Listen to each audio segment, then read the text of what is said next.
साथ साहब ऐसा भी हो सकता है कि इस हुकूमत को भी पता है कि उनके पास वक्त कम है, इसी वजह से उन्होंने इस तरह का बजट, एक मिक्स बजट पेश कर दिया, जिससे तहरीक इंसाफ वाले कह रहे हैं कि ये कंफ्यूज बजट है। देखिए, तहरीक इंसाफ वाले तो इससे थोड़ा सा ज़्यादा कह रहे हैं। वो इसको सिर्फ कंफ्यूज बजट नहीं कहते, कंफ्यूज से वो शुरू होते हैं और फिर इसके दीगर जो चीदा नुकात हैं उनके ऊपर तनकीद करते हैं।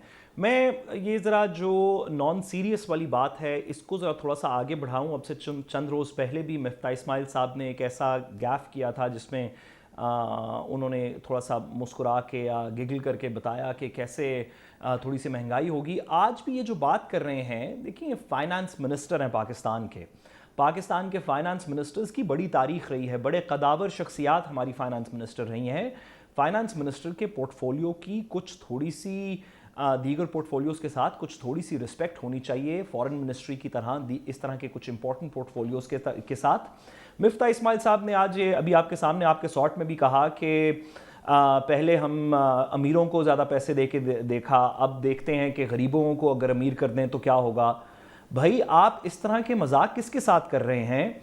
आपकी 1985 से लेकर तकरीबन आपकी पार्टी की हुकूमत रही है, ऑन एंड ऑफ कुछ ब्रेक्स के साथ। आपने आज से पहले ये नहीं सोचा कि गरीबों को पैसे दे देंगे तो क्या होगा। ये आपको 2022 के बजट के अंदर पहली दफ़ा ख्याल आया कि माजी के अंदर तो अमीरों को अमीर किया जा रहा था, तो गरीबों को अब अमीर करके देखते हैं। भाई, आपके लीडरान थे, आपके गुरु जो आजकल इंग्लैंड के अंदर बैठे हुए हैं इसहाक डार साहब, उनसे पूछें ना कि जो 15 बजट्स उन्होंने दिए थे या पंजाब के अंदर दिए थे या वफाक के अंदर दिए थे, उनके अंदर इस तरह के आइडियाज़ आपको पहले क्यों नहीं याद आए? आप कौम का मजाक उड़ा रहे हैं इस तरह की बात करके। क्या माजी के अंदर गरीबों के बारे में नहीं सोचा गया? आपकी अपनी पार्टी कहती थी कि हम सोचते हैं। तो बजट को थोड़ा सीरियसली लेना चाहिए। ये कुछ लोगों के लिए जो हमारी सियासत के हेल्म पे बैठे हुए हैं, ये सिर्फ नंबर्स हैं। अगर एक अमीर शख्स को 100 रुपये का पेट्रोल डलवाने की बजाय 150 रुपये का पेट्रोल डलवाना पड़ जाएगा, तो हो सकता है कि उसकी जेब पे इतना ज़्यादा खर्च ना हो या उसकी जेब पे इतना बोझ ना पड़े। लेकिन 100 रुपये से 150 रुपये का होने का पेट्रोल का मकसद है कि बहुत से लोग जो कि पहले मोटरसाइकिल में तेल डलवा के दफ्तर जा सकते थे, अब वो साइकिल पे जाते हैं या वो पैदल जाते हैं। इस मुल्क के लोगों के लिए ये रियल इश्यूज़ हैं। ये सिर्फ नंबर नहीं है कि 5% की ग्रोथ होगी, 5% की होगी या 3.5% की होगी। वो गवर्नमेंट के लिए तो 1.5% का एक करेक्शन एरर हो सकता है, लेकिन इसके नीचे हज़ारों लोगों की जिंदगियां कनेक्टेड हैं।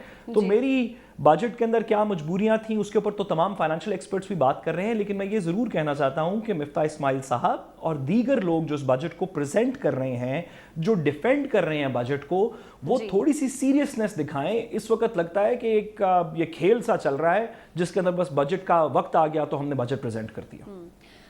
हबीब साहब, आज भी वज़ीर ख़ज़ाना ने कहा कि हमारे अहदाफ में तरक्की और महंगाई भी शामिल है, लेकिन हमारा पहला हदफ है मालियाती इस्तेहकाम का हुसूल।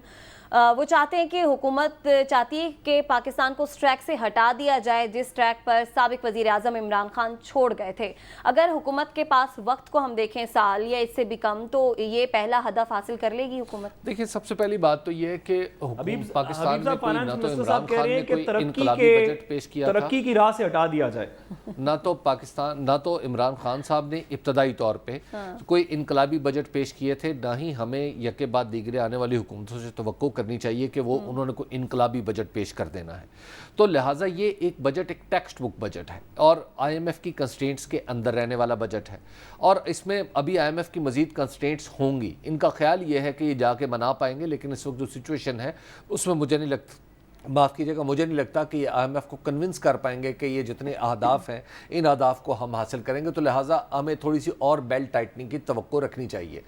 तीसरी बात यह है कि इस हुकूमत का जो सबसे बड़ा प्रॉब्लम है, इस हुकूमत को ये समझ नहीं आ रही, और वो मतलब कि हमने जाना किस तरफ है।